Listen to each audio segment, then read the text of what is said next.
Good morning. Today is 25th November 2016 and we are going to discuss the articles of The Hindu. पहला article हमारा discussion का Rohingya refugees से related है। Rohingya refugees आपको पता होगा कि एक मुस्लिम माइनॉरिटी कम्युनिटी है और बुद्धिस्ट डोमिनेटेड म्यांमार के अंदर में। ये देखिए थोड़ी लोकेशन आप मैप पे देखिए, आपको इनकी लोकेशन समझ में आ जाएगी। ये बांग्लादेश है जो मुस्लिम मेजॉरिटी कंट्री है, और जो म्यांमार है एक बुद्धिस्ट मेजॉरिटी कंट्री है, और जो रखाइन एक प्रोविंस है। इसको कई बार इसको केस साइलेंट आता है तो रहाइन भी बोलते हैं, वैसे रखाइन कुछ भी बोल लीजिए आप इसे। यहाँ पे बर्मा में एक प्रोविंस है और यहाँ पे ये जो रोहिंग्या कम्युनिटी है वो यहाँ पे डोमिनेटेड है। तो यहाँ पे इनका बहुत ज़्यादा प्रोसिक्यूशन होता है, काफ़ी ज़्यादा आरोप लगते हैं कि जो म्यांमार ने इनको सिटीजनशिप से इवन डिप्राइव्ड रख रखा है, इनको सिटीजनशिप भी नहीं दी है। तमाम तरह के अत्याचार यहाँ पे होते हैं, और मुस्लिम्स और जो बुद्धिस्ट के बीच में यहाँ पे इस रीजन में पूरे काफ़ी तरह के राइट्स वगैरह होते हैं, और ह्यूमन राइट्स का वायलेशंस के आरोप भी यहाँ पर म्यांमार पे लगते हैं। तो इसी से रिलेटेड ये आर्टिकल है। कंटेक्स्ट अभी क्या हुआ, अभी जो है मिलिट्री क्रैकडाउन स्टार्ट हो गया इस्लामिस्ट जिहादिस्ट पे रखाइन स्टेट में। किसके बाद में ये स्टार्ट हुआ? सबसे पहले तो ये देख लीजिए, जैसे हमने अभी डिस्कस किया कि रोहिंग्या है कौन लोग। मुस्लिम माइनॉरिटी, जैसा हमने अभी कहा कि बुद्धिस्ट मेजॉरिटी में है, और म्यांमार कहता है कि म्यांमार का ये आरोप बार बार रहता है कि ये बांग्लादेशी माइग्रेंट्स हैं। यहाँ पे देखिए आप, म्यांमार कहता है कि जो ये इनकी लोकेशन है ये सारे के सारे बांग्लादेश से आए हैं। ये लोग कहते हैं कि हम यहाँ पे जनरेशन से रह रहे हैं, बहुत ज़्यादा जनरेशन हो चुकी हैं कि हम यहाँ पे रह रहे हैं। 1970 से इनका क्रैकडाउन स्टार्ट हो गया। देखिए तब पहले तो ये शांति से रह रहे थे। आपको पता होगा कि जो म्यांमार था पहले बर्मा था। बर्मा ने जो अपना आज़ादी का संघर्ष किया वो हमारे साथ ही किया। 1935 तक हम साथ साथ रहे, और 1935 के एक्ट में इन्होंने अपना अलग कर लिया। ब्रिटिश ने इनको अलग कर दिया हमारे से, अलग स्ट्रगल से। आपको याद होगा जैसे गांधी जी को भेजते थे और तिलक को भेजते थे मांडले जेल, तो मांडले जेल म्यांमार यानी बर्मा में ही तो है। तो इस पहले हमारा जो स्ट्रगल था वो अटैच था। तो उसके बाद से देखिए 1970 के बाद से रोहिंग्या पर म्यांमार गवर्नमेंट ने क्रैकडाउन स्टार्ट कर दिया। बहुत सारे रोहिंग्या कम्युनिटी को इन्होंने बांग्लादेश वापस भेज दिया, और इवन बांग्लादेश से भी ये अभी पिछले दिनों आपने देखा होगा 2014-15 में एक बहुत ज़्यादा माइग्रेंट क्राइसिस हुआ था। हुआ क्या था, ये म्यांमार में इनका होता है जब सप्रेशन या ऑपरेशन होता है, प्रोसिक्यूशन होता है, तो ये बांग्लादेश जाते हैं। तो बांग्लादेश में इनको काम नहीं मिल पाता। बांग्लादेश में आपको पता है रोज़गार की कोई गारंटी नहीं है, वहाँ पे भी सिचुएशन जो है कोई अच्छी नहीं है, रहने लायक नहीं है।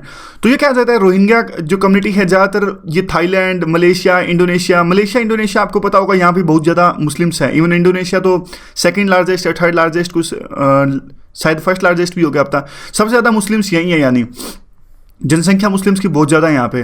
तो ये क्या करते हैं, देखिए म्यांमार से जाते हैं बांग्लादेश, या फिर डायरेक्ट ये जाते हैं फिर थाईलैंड, मलेशिया, इंडोनेशिया, क्योंकि यहाँ पे इनको अच्छा रोज़गार मिल जाता है, अच्छे रहने की सुविधाएं मिल जाती है, इसलिए यहाँ जाने की कोशिश करते हैं। लेकिन दिक्कत यह है ना तो मलेशिया ना ही इंडोनेशिया इनको एक्सेप्ट करता है।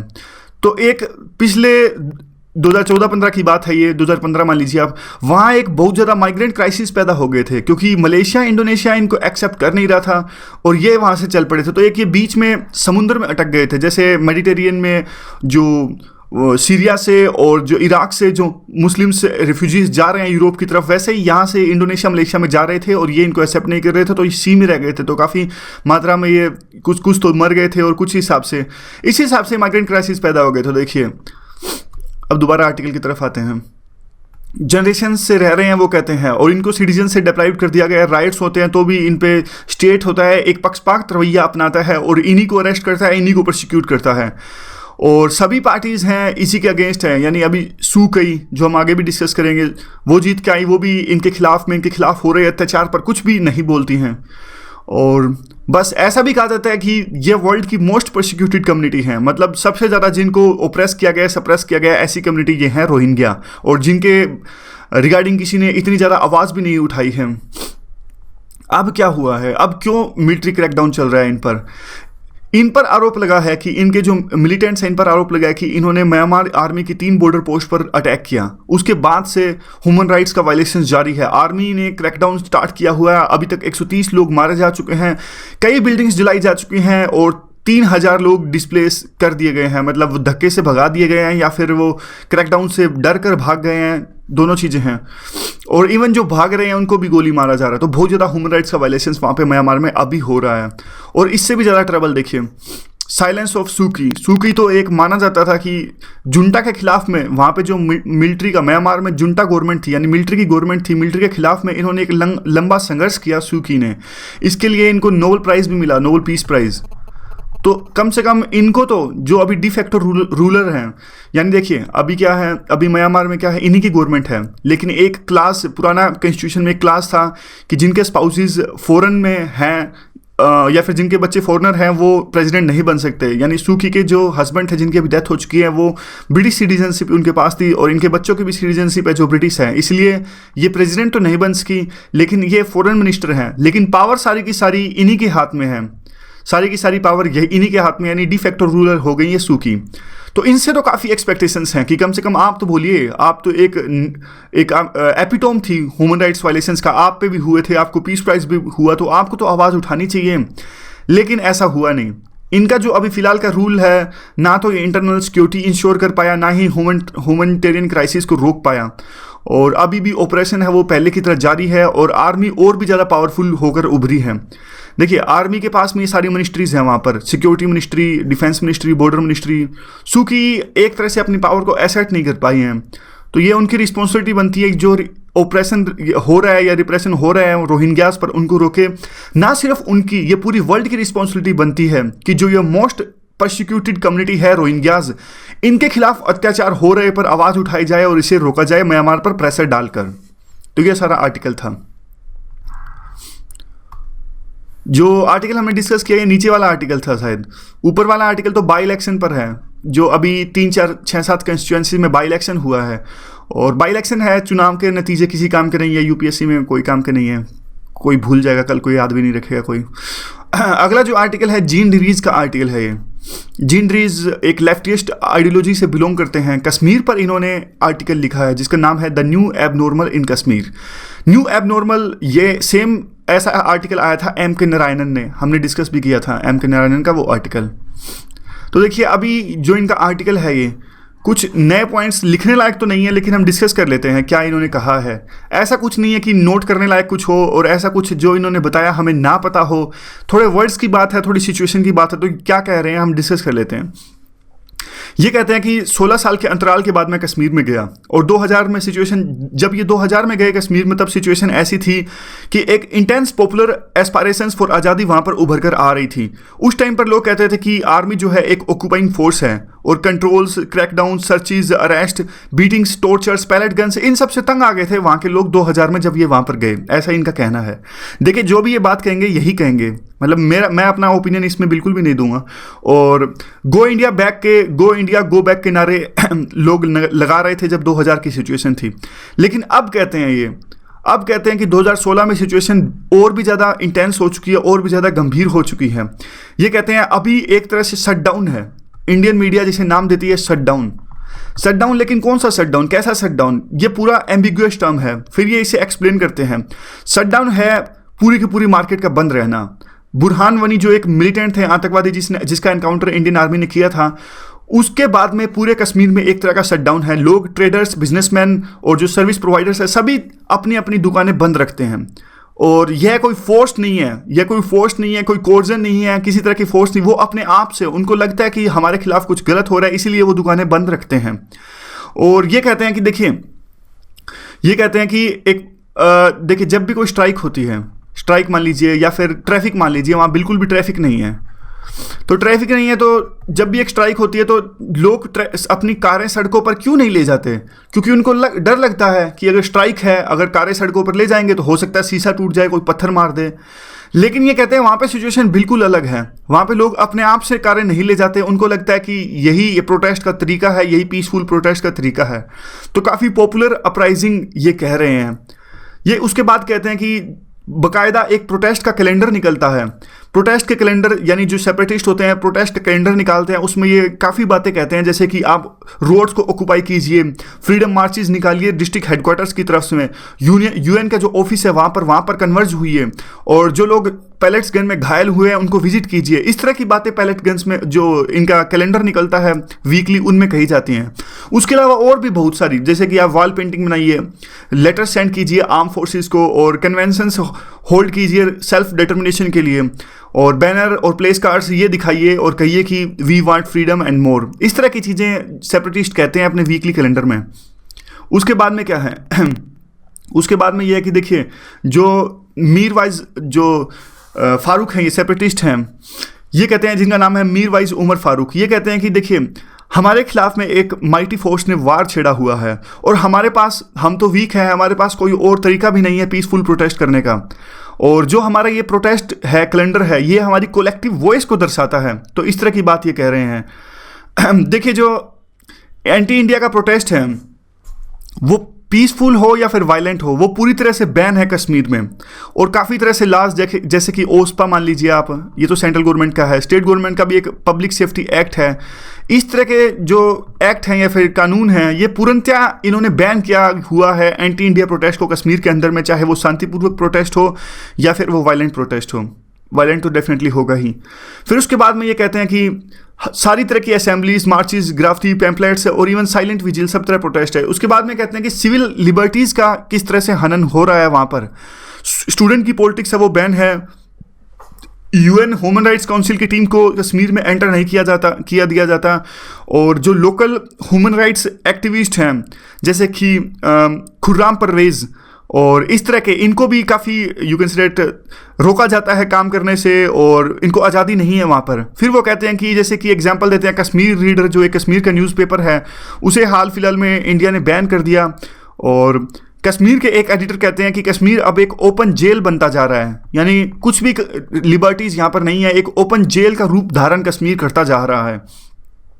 उसके बाद में ये कहते हैं कि देखिए M.K. नारायणन ने एक आर्टिकल लिखा था थोड़े दिन पहले, हमने वो डिस्कस भी किया था M.K. नारायणन का आर्टिकल। M.K. नारायणन ने अपने आर्टिकल में कहा था कि एक जो अपराइजिंग ये हो रही है, ये पॉपुलर अपराइजिंग है, लेकिन M.K. नारायणन उसमें इस बात को सिविल लिबर्टीज़ का डायमेंशन देने भूल गए थे। अब ये जीन रीज उस पॉपुलर अपराइजिंग को, जिसे ये कह रहे हैं, उसे सिविल लिबर्टीज़ का डायमेंशन भी दे रहे हैं कि सिविल लिबर्टीज़ का वहाँ पर हनन हो रहा है। तो उसके बाद में कहते हैं कि देखिए ऑल फॉर्म्स ऑफ डिसेंट, सभी तरह की डिसेंट वहाँ पे बैन है। और आम देखिए अब जब क्या होता है, जब सभी तरह की जो डिसेंट बैन होती है तो पीसफुल प्रोटेस्ट और एक आर्म्ड प्रोटेस्ट, इन दोनों के बीच में जो लाइन है वो ब्लर हो जाती है। तो क्या ये कह रहे हैं कि वही हो रहा है कि पीसफुल प्रोटेस्ट की आज़ादी वहाँ पे दी नहीं जाती, तो इनके पास में कोई चारा नहीं बचता कि वो आर्म्स यानी हथियार उठाएं और अपने प्रोटेस्ट करने का तरीका इसे बनाएं। ये फिर एग्जांपल देते हैं कि इंडिया में हर तरह के, जब भी इंडिया में वो उनका क्लासेस होते हैं, यानी स्टोन पेल्टर्स का इंडियन आर्म फोर्सेस के साथ क्लासेस होते हैं, तो वो न्यूज़पेपर्स में आते हैं। लेकिन वहाँ के पीसफुल जो प्रोटेस्ट होते हैं कभी इंडियन न्यूज़पेपर्स में नहीं आते। और जो ये अभी बुरहान वनी यानी जो आतंकवादी थे, इनकी डेथ हुई है और जिनका एनकाउंटर हुआ है, क्या उसके बाद में उनके खिलाफ में लोगों की एक बहुत ज़्यादा सहानुभूति मिल रही है। और कश्मीर के छोटे छोटे टाउन्स में और सिटीज़ में बुरहान वनी चौक्स, इस तरह के चौक्स निकल कर आ रहे हैं। और ये लोग कहते हैं कि बुरहान वनी हमारे दिल में है, वी वांट बुरहान वनी, और इस तरह की बातें वो करते हैं। ये कहते हैं कि जो लोग ये कहते हैं कि बुरहान वनी को हम चाहते हैं, वो लोग एक गोरिल्लाज नहीं है, वो ऑर्डिनरी लोग हैं, कॉमन मैन है कश्मीर के। वो उनकी बुरहान वनी के प्रति सहानुभूति इसलिए है क्योंकि देखिए बुरहान वनी, वो कहते हैं कि बुरहान वनी ने एक छोटी एज में सॉरी, वो कहते हैं कि बुरहान वनी ने एक छोटी एज में 25 साल जितनी भी उनकी उम्र थी, उस एज के लिए उन्होंने आज़ादी के लिए जान दे दी। फिर ये कंपेयर करते हैं, जो कि एक कंट्रोवर्शियल हो सकता है, कि फिर भगत सिंह से वो कंपेयर करते हैं बुरहान वनी को। वो कहते हैं कि जैसे इंडियन लोग या फिर हमारे लोग या फिर गांधी जी ने भी भगत सिंह की तारीफ़ की थी, गांधी जी ने भगत सिंह की तारीफ़ की थी, उनके हीरोइज्म की तारीफ़ की थी। उन्होंने कहा था कि ये लड़के जो हैं देश के लिए इन्होंने अपनी जान दी, बहुत ही काबिल तारीफ़ है। गांधी जी उनके एक्ट से नहीं रेलेवेंस रखते थे, लेकिन फिर भी उन्होंने इनकी तारीफ़ करी क्योंकि उन्होंने छोटी उम्र में ही अपने देश के लिए जान दी।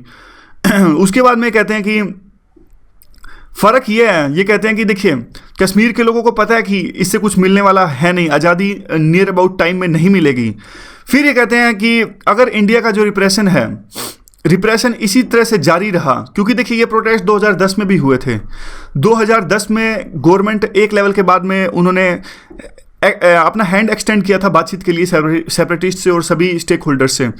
और इस बार तो गवर्नमेंट झुक नहीं रही है। गवर्नमेंट कह रही है हम कुछ नहीं करेंगे, आपको प्रोटेस्ट करना है तो करो, और जब तक कि आपकी उम्मीद खत्म नहीं हो जाएगी, आप मर्जी तब तक प्रोटेस्ट करो, हम कुछ नहीं करेंगे।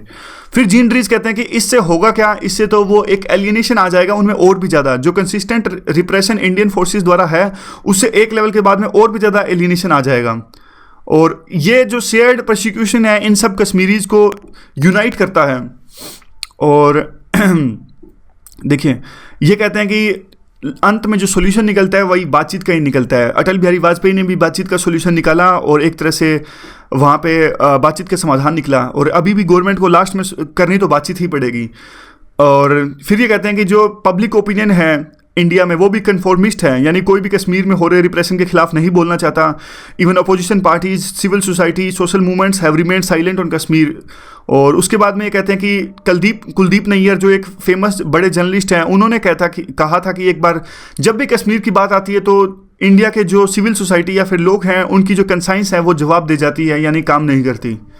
तो इस तरह का ये पूरा आर्टिकल था। सारा का सारा आर्टिकल लेफ्टिस्ट आइडियोलॉजी से बिलोंग करता है, यानी जो मेन स्ट्रीम की जो राय है उसके विरुद्ध है।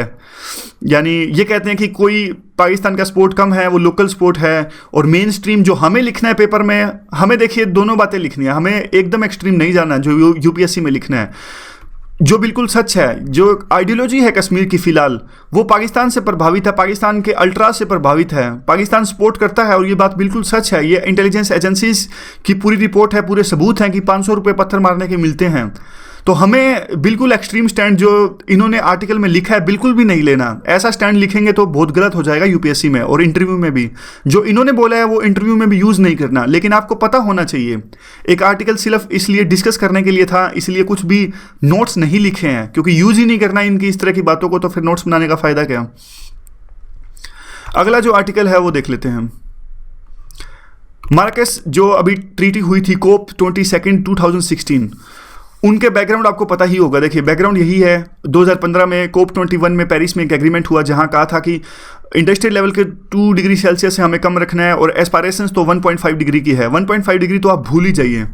और सभी ने कहा था कि 5 साल बाद सभी अपने अपने INDC यानी नेशनल जो डिटरमाइंड कंट्रीब्यूशंस हैं वो क्या क्या करने वाले हैं वो करेंगे, और 100 बिलियन का फंड्स देंगे डेवलपिंग कंट्रीज़ को। इस तरह की तमाम तरह की बातें हुई थी। COP 21 यानी पेरिस में हुई थी। प्रीलिम में इस तरह के क्वेश्चन पूछते हैं। COP 22 है वो मराकेश में हुई थी, तो ये याद रख लीजिए। तो मराकेश की मीटिंग हमने ये भी डिस्कस करी थी 2-3 दिन पहले, किस लिए हुई थी। 100 बिलियन का जो फंड हुआ है, यानी 100 बिलियन का अभी फंड देना है डेवलपिंग को, उस तरह से उस पर बातचीत करने के लिए, और कैसे पीस जो पेरिस की क्लाइमेट एग्रीमेंट है उसको सफल बनाने के लिए, इस तरह की हुई थी जो कॉन्फ्रेंस थी। देखिए उसके बाद में क्या होता है, उसके बाद में बैकग्राउंड तो यही है कि अभी क्या है, ट्रंप जीत कर आए हैं। तो ट्रंप जीत कर आए हैं तो एक तरह से अनसर्टेनिटी के बादल गहरा गए थे इस जो क्लाइमेट चेंज एग्रीमेंट है इस पर। क्योंकि देखिए जो यूएस है, यूएस क्या करता है, यूएस एक लार्जेस्ट कम्युलेटिव एमिटर है। इसका ग्रीन हाउस गैस एमिशंस का जो यूएस है लार्जेस्ट कम्युलेटिव एमिटर है, और सेकंड लार्जेस्ट एनुअल एमिटर है, यानी एक साल में सबसे ज़्यादा एमिट करता है, सेकंड लार्जेस्ट। और देखिए यूएस अगर इससे अलग हो जाता है, जैसे ट्रंप ने धमकी दी थी कि अगर मैं चुन के आया तो इस पर हम हट जाएंगे पेरिस क्लाइमेट चेंज एग्रीमेंट से। अब देखिए हटना इतना आसान तो नहीं है, क्योंकि ये 2 बातें हैं।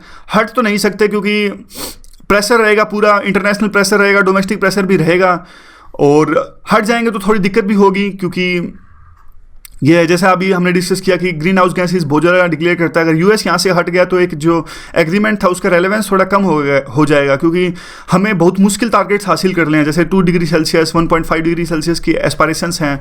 अगर यूएस हट गया तो काफ़ी दिक्कत हो जाएगी इसकी सफलता पाने के लिए। लेकिन संकेत तो कम से कम यूएस ये ट्रंप ऐसे ही दे रहे हैं। उन्होंने अभी अपॉइंटमेंट की है, जो इन्वायरमेंटल सेक्रेटरी है उन पे अपॉइंट किया है मिरोन इबेल को। मिरोन इबेल ने ओबामा जब ये ग्रीन हाउस गैसेस को रोकने के लिए अपना प्लान डिक्लेयर किया था तो इन्होंने काफ़ी अपोज किया था मिरोन इबेल ने, और इन्होंने कोल इंडस्ट्री पर बल दिया था। तो एक तरह से जो इनका स्टैंड है वो आप मोटा मोटा कह सकते हैं कि जो पेरिस क्लाइमेट चेंज एग्रीमेंट है उसके खिलाफ ही है, और ट्रंप ने अभी इनको अपॉइंट किया है मिरोन इबेल को। उसके बाद में कौन कौन सी बातें हैं। देखिए, इस माराकेश ट्रीटी में जो माराकेश की जो मीटिंग हुई थी, इसमें जो मीटिंग करने वाले थे उन्होंने इन सब बातों को इग्नोर कर दिया, और एक तरह से ये पहली कॉन्फ्रेंस थी, it was the first conference of the parties, यानी CMA, जो सुपरवाइज करेगा पेरिस क्लाइमेट चेंज एग्रीमेंट को, यानी जो पार्टी पेरिस क्लाइमेट चेंज जो एग्रीमेंट हुआ था उसको सुपरवाइज करेगा, उसकी पहली मीटिंग थी। और कंसर्न्स क्या क्या निकल कर आए इसमें, देखिए बहुत सारी चीज़ें हैं, अभी भी डिसाइड होना बाकी हैं। कौन कौन सी वो चीज़ें हैं, जैसे कि अकाउंटिंग ऑफ NDC, जो नेशनल डिटरमाइंड कंट्रीब्यूशंस हैं, उनकी अकाउंटिंग कैसे हो और क्या मैकेनिज्म इसके लिए हो। अडेप्टेशन ऑफ कम्युनिकेशन, यानी जो अडेप्टेशन कर रही हैं डिफरेंट कंट्रीज़, कैसे कम्युनिकेट करें अपना अपना अथॉरिटीज़ को, कैसे उसको सुपरवाइज किया जाए। और एक जो ट्रांसपेरेंसी फ्रेमवर्क होना चाहिए वो कैसे होना चाहिए। ग्लोबल स्टेक, यानी हर 5 साल बाद जो एक यू कैन से डैट एक पूरा दोबारा से रिव्यू होगा कि 5 साल बाद नए टारगेट्स निकल कर आएंगे, वो भी क्या मैकेनिज्म हो और क्या क्या इसके प्रोसीजर्स होने चाहिए इन सब को डिसाइड करने में। तो ये सारी बातें कंसर्न है, यानी अभी तक कुछ खास तय हुआ नहीं है। किस तरह से डिसाइड तो हो गया हमें यह करना है, लेकिन यह नहीं तय हुआ कि कैसे करना है, how we will do that, how we will achieve those targets which we decided in the Paris climate change agreement. दूसरा इशू यहाँ पे उठता है फंड्स का। देखिए, फंड्स का बड़ा इशू है। 2009 की कोपेनहेगन एग्रीमेंट में डेवलप्ड कंट्रीज ने कहा कि हम डेवलपिंग कंट्रीज को फंड्स देंगे जो कि जमा होगा ग्रीन क्लाइमेट फंड में, ग्रीन एनर्जी फंड था, ग्रीन क्लाइमेट फंड, जो भी ये था। देखिए, ये इस तरह के जो फंड होते हैं बहुत इंपॉर्टेंट है, प्री में इनका तो बहुत इंपॉर्टेंस है। ये ग्रीन क्लाइमेट फंड हो गया, ग्रीन एनवायरमेंटल फैसिलिटी होगी, रेड हो गया, रेड प्लस हो गया, ये बहुत इंपॉर्टेंट है। काफ़ी क्वेश्चन पूछते हैं, क्यों पूछते हैं, क्योंकि देखिए अब आजकल जो प्री है वो IFS के साथ होता है, यानी इंडियन फॉरेस्ट सर्विस प्लस में ये, तो वो कुछ क्वेश्चन जानबूझ के ऐसे डालते हैं जो IFS के रेलेवेंस में हो, यानी फॉरेस्ट्री से रिलेटेड हो और इस तरह से हो। इसलिए इन्वायरमेंट के क्वेश्चन हैं, बॉडीज़ के क्वेश्चन हैं, वो बहुत आते हैं। तो हम कोशिश करेंगे जब भी आए ये, और साथ साथ इनको रिवाइज कर लें। देखिए, इशू ऑफ फंड्स है, इन्होंने डेवलप्ड कंट्रीज ने देने की बात कही थी, इस पर भी अभी कुछ डिसीजन नहीं हुआ है।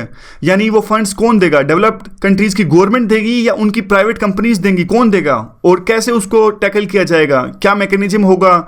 और इवन ये तो कहते हैं कि डेवलप्ड कंट्रीज तो कहते हैं हमारा फंड ऑलरेडी आपकी कंट्रीज में आ रहा है, वो कह रहे हैं इन्वेस्टमेंट के रूप में आ रहा है। मतलब ये सारे इन पर इश्यूज हैं कि वो फंड कैसे आएगा, इन्वेस्टमेंट के रूप में आएगा या कैसे आएगा, कौन देगा, गवर्नमेंट देगी या प्राइवेट कंपनीज देंगी। दूसरा अगला इशू आता है कमिटमेंट्स का। वही बात कि एस्पायरेशंस तो ये है कि जो लक्ष्मण रेखा डिसाइड की गई है, यानी 2030 तक 1.5 डिग्री सेल्सियस से ज़्यादा बढ़ने से रोका जाए। लेकिन अब बात आती है कि वेट ही क्यों किया जाए, यानी जो ये एग्रीमेंट है पेरिस क्लाइमेट चेंज एग्रीमेंट, 2020 से लागू होगा। तो ये कहते हैं कि 2020 से क्यों लागू किया जाए, why we are waiting now. And अभी ये कहते हैं कि कॉन्फिडेंस अभी विन हो रहा है, यानी डेवलप्ड कंट्रीज डेवलपिंग कंट्रीज का एक कॉन्फिडेंस जीतने की कोशिश कर रहे हैं रिगार्डिंग द एमिशंस और इन सब चीज़ों से। और उसके बाद में अचीवमेंट्स क्या क्या रही इस मार्केश ट्रीटी के अंदर में, अचीवमेंट्स काफ़ी रही। देखिए 48 जो लीस्ट डेवलप्ड कंट्रीज़ हैं उन्होंने कहा कि 2050 तक हम 100% रिन्यूएबल एनर्जी प्रोड्यूस करना स्टार्ट कर देंगे, तो ये काफ़ी अच्छी चीज़ रही। सब नेशनल जुरिडिक्शन जैसे कौन होते हैं, कैलिफोर्निया, न्यूयॉर्क या फिर हमारा स्टेट इवन तेलंगाना भी, इन्होंने भी कहा कि 80-90% से बिलो कर लेंगे हम, 1990 के जो लेवल्स था उससे 80-90% कम ले आएंगे हम, और अपना जो पर कैपिटा एमिशंस हैं वो भी हम कम कर देंगे। इस तरह की इन्होंने बातें कही। और इवन 200 जो कंपनीज़ हैं, प्राइवेट कंपनीज़ हैं, उन्होंने भी काफ़ी कुछ कमिट किया इसके अंदर में। तो ये सारी जो हैं वो अचीवमेंट्स हैं। अगर क्वेश्चन आता है तो अचीवमेंट्स के बारे में लिख सकते हैं, हम लिख सकते हैं कि 48 लीस्ट डेवलप्ड कंट्रीज़ हैं, इन्होंने कमिट किया।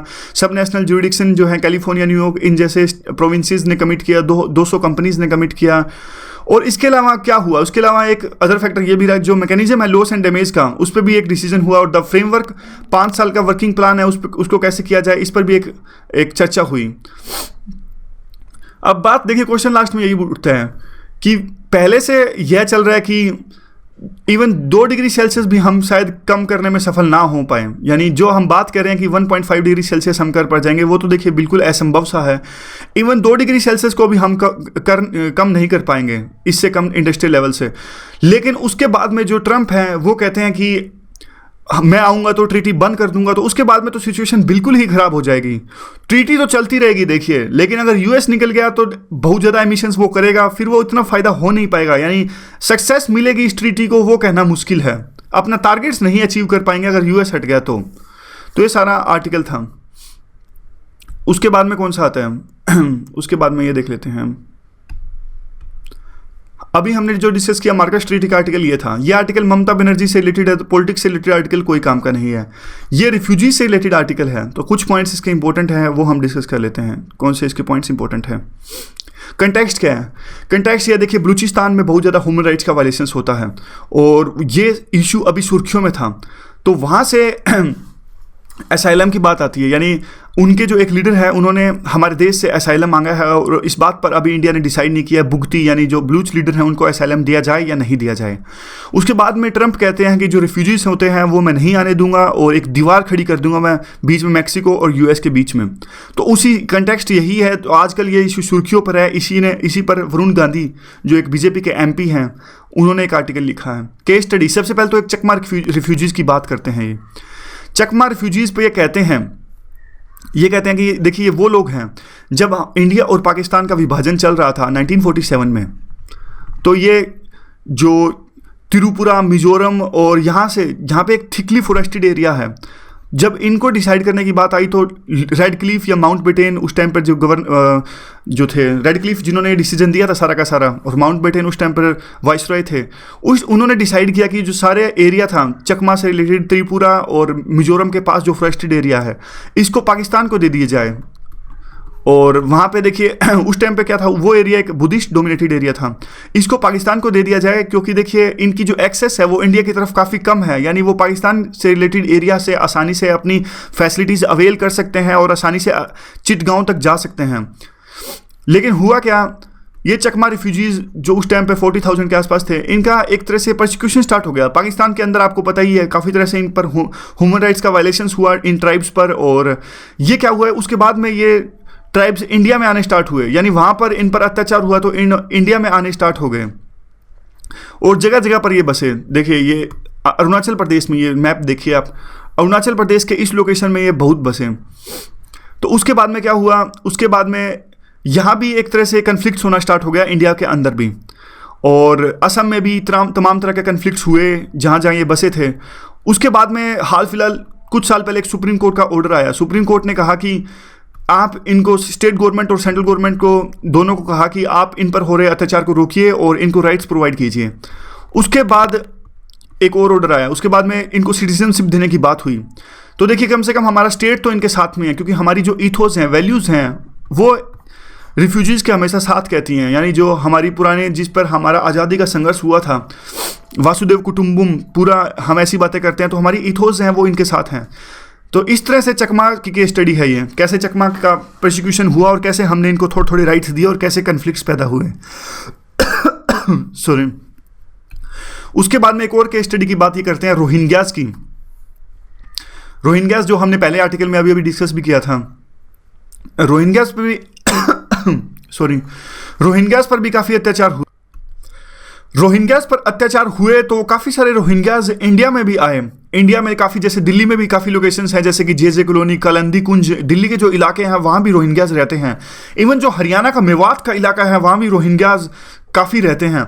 लेकिन देखिए इन रिफ्यूजीज़ को कुछ भी सुविधाएं नहीं मिल पाती, स्लम्स में ये रहते हैं। इवन जो सैनिटेशन की प्रॉब्लम, पानी की प्रॉब्लम, खाने की प्रॉब्लम, काम नहीं कर सकते यहाँ पे, एम्प्लॉयमेंट की दिक्कत इनको हमेशा रहती है, घर नहीं बना सकते, रेजिडेंस नहीं बना सकते, तो काफ़ी दिक्कतें इनको रहती हैं। उसके बाद में क्या है, और भी एक दो केस स्टडी और भी देते हैं बाद में। इंडिया का रिकॉर्ड क्या रहा है, इंडिया का रिकॉर्ड देखिए ये है कि जब इंडिया की आज़ादी हुई थी तो उस टाइम पे भी मास एक्सचेंज हुआ था, तो इंडिया रिफ्यूजीज़ का दर्द समझता है और इंडिया ने अभी तक 2 लाख रिफ्यूजीज़ को एकोमोडेट कर रखा है। काफ़ी देशों से रिफ्यूजीज़, पड़ोसी देशों से, नेपाल, भूटान, श्रीलंका, इवन तिब्बत भी 1959 में दलाई लामा इंडिया में आए थे। काफ़ी तिब्बतन के जो रिफ्यूजीज़ हैं वो भी इंडिया में आए थे, और अफगानिस्तान से भी काफ़ी रिफ्यूजीज़ हमारे इंडिया में है, लेकिन उनको कोई भी लीगल स्टेटस नहीं है, उनको काम करने की आज़ादी नहीं है और किसी तरह से घर बनाने की आज़ादी नहीं है, जैसा हमने अभी डिस्कस किया। देखिए उनको इंडिपेंडेंस प्रोवाइड करने के बाद में इंडिया भूल जाता है। इस तरह की बात वरुण गांधी कह रहे हैं कि एक बार रिफ्यूजी स्टेटस जो है वो तो प्रोवाइड कर देता है, लेकिन बाद में इंडिया अपनी जिम्मेदारी नहीं निभाता कि इनको एक प्रॉपर सिटीजनशिप दी जाए, इनको काम करने का अधिकार दिया जाए। उसके बाद में एक और दंडकर्ण्या उड़ीसा में जो रिफ्यूजीज आए थे उसकी केस स्टडी ये देते हैं वरुण गांधी। ये कहते हैं कि ईस्टर्न पाकिस्तान से, यानी अभी का बांग्लादेश, पुराना ईस्टर्न पाकिस्तान, वहाँ से भारी मात्रा में जो रिफ्यूजीज हैं वो यहाँ दंडकर्ण्या उड़ीसा में आकर बसे, और फिर कुछ टाइम बाद इनके कन्फ्लिक्ट स्टार्ट हो गए लोकल पॉपुलेशन से। तो लोकल पॉपुलेशन से इनके कन्फ्लिक्ट स्टार्ट हो गए, तो ये जाकर बस गए सुंदर बंद गए एक आइलैंड पर। तो वहाँ भी स्टेट गवर्नमेंट ने इनका पीछा नहीं छोड़ा, वहाँ पे स्टेट गवर्नमेंट ने एक तरह से इनका इकोनॉमिक ब्लॉकेड कर दिया और इस तरह से इनका जो राइट्स से इनका हनन हुआ। इंडिया फिलहाल सिग्नेटरी नहीं है, एक यूएन की जो रिफ्यूजी कन्वेंशन है, कॉन्फ्रेंस है, उसका जो सिग्नेटरी इंडिया नहीं है। इंडिया ने वो कन्वेंशन साइन नहीं कर रखी। सजेशन देते हैं बाद में, ये सजेशन में ये कहते हैं कि यह इंडिया की ड्यूटी बनती है असाइलम देना जो भी मांगे, और एक बार उनको फॉर्मल रिकॉग्निशन दिया जाए तो बाद में उनको रेजिडेंस रहने का अधिकार, काम करने का अधिकार, एम्प्लॉयमेंट का अधिकार, ये सारे अधिकार भी उनको दिए जाएं। रिफ्यूजी को एक कॉन्स्टिट्यूशनल प्रोटेक्शन भी है, देखिए जुडिशरी के द्वारा। जुडिशरी ने 3-4 जो जजमेंट्स हैं रिफ्यूजी के पक्ष में दे रखी हैं, और इवन जो जुडिशरी ने एक बार तो ऐसा भी कहा था कि जो आर्टिकल 14 है, आर्टिकल 21 है, वो रिफ्यूजीज पे भी इंप्लीमेंट होता है। करंटली हम कैसे डील करते हैं ये याद रखिए आप। करंटली हम डील करते हैं रिफ्यूजी प्रॉब्लम को फॉरनर जो एक्ट है 1946, the registration of foreigner act 1939, in 2 act से हम अभी रेफ्यूजीज़ को डील करते हैं। लेकिन देखिए हम उनकी सर्कमस्टांसिस को नहीं देखते। जब हम इन एक्ट से उनको डील करते हैं तो हम यह भूल जाते हैं कि जिस सर्कमस्टांसिस में वो आए हैं इंडिया के अंदर में, या फिर अभी उनकी फ़िलहाल की परिस्थितियाँ कैसी हैं। बाद में कहते हैं कि सोशल सेंसिटाइजेशन होना चाहिए, यानी जनचेतना आनी चाहिए, और जो लोकल अथॉरिटीज़ हैं एक अवेयरनेस आनी चाहिए, और लोकल अथॉरिटीज़ को UNHRC द्वारा जो कार्ड दिया गया है, इशूड कार्ड्स हैं, वो उनको माना जाए। सॉरी, या जो लोकल म्यूनसिपल कॉरपोरेशन है उनमें भी एक तरह की अवेयरनेस फैलाई जाए, और ताकि वो इनको एक्सेप्ट करें, जो रिफ्यूजीज़ हैं उनको एक्सेप्ट करें, वो भी एक अवेयरनेस फैलाएं लोकल पीपल में कि इनको आप रहने दिया जाए, इनसे घुले मिले, इनको अलग तरह से नहीं ट्रीट किया जाए, इस तरह की अवेयरनेस फैलाई जाए। और एक प्रॉपर रिसर्च होनी चाहिए। अभी कोई भी रिसर्च नहीं है कि किस तरह के कितने रिफ्यूजीज़ हमारे इंडिया के अंदर हैं, या फिर कोई भी ऐसी रिसर्च इन पर नहीं हुई है। तो प्रॉपर एक इन पर डेटा होना चाहिए, एक रिसर्च होनी चाहिए, इनका बाकायदा रजिस्ट्रेशन होना चाहिए आधार कार्ड का। और देखिए सिस्टम और ट्रांसपेरेंसी की बात करते हैं, कहते हैं कि पूरा का पूरा सिस्टम ट्रांसपेरेंट होना चाहिए, एक अकाउंटेबिलिटी डिसाइड होनी चाहिए जो भी लोग इससे डील करते हैं, जो भी कानून से डील करते हैं। और फिर लास्ट में कहते हैं कि ड्यूटी बनती है इंडिया की कि अपनी ड्यूटी वर्ल्ड की तरफ निभाएं, जो वासुदेव कुटुंबम ह्यूमन राइट्स की बात हम करते हैं वो हमारे इंडिया के अंदर भी उसे निभाएं। तो ये सारा आर्टिकल था रिफ्यूजी प्रॉब्लम से रिलेटेड। तो बस आज के इतने ही आर्टिकल हैं। आज सारे आर्टिकल ऑलमोस्ट हमने डिस्कस किए, जो नहीं डिस्कस करने लायक थे सिर्फ वही डिस्कस नहीं किए। तो thanks very much for discussion.